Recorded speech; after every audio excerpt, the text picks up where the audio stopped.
Hello guys, magandang araw. Stopover kami muna dito sa may Cafe 41, Cafe Kilometro 41. Papunta kami na do Salvador mga boss.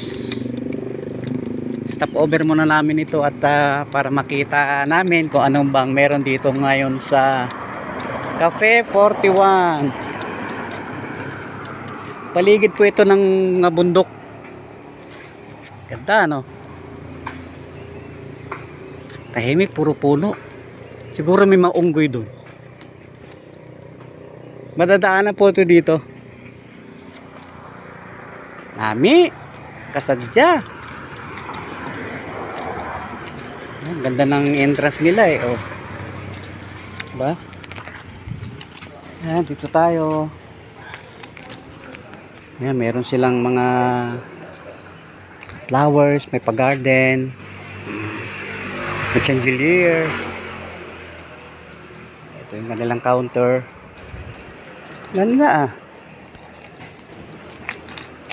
Saan tayo maganda?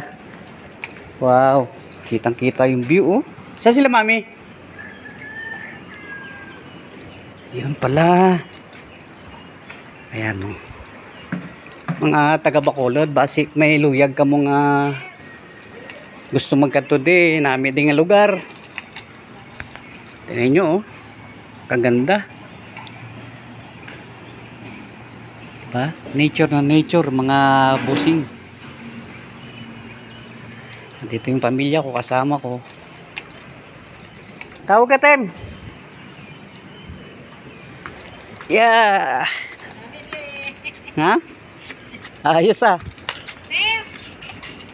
Ganda ng nature. Happy birthday, Trex! Video sa selfie ah. Galing ah, oh. Wow, na wow. Kita nyo naman.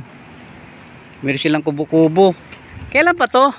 Dugay na eh, may takad to mo. Dugay na? Yan po, oh. Cafe Kilometro 41. Galing ng forma. Sarap, malamig ang hangin, medyo malamig-lamig ngayon dito dahil paligid ng bundok. Ha? Nakita tayo? Saan papunta? Apa Bacolod? Ah, okay. Ganda pala talaga dito. Meron pa silang mga white bird. Ano tawag dyan? Talabong. Yan ah. Kita nyo naman. Talagang pwede kayong pumunta dito sa mga pamilya nyo. Gusto nyo mag-outing.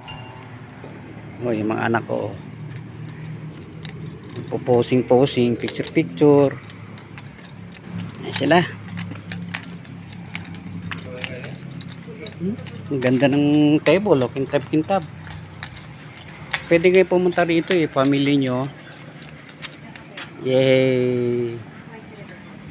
Galing, galing, galing, galing, galing.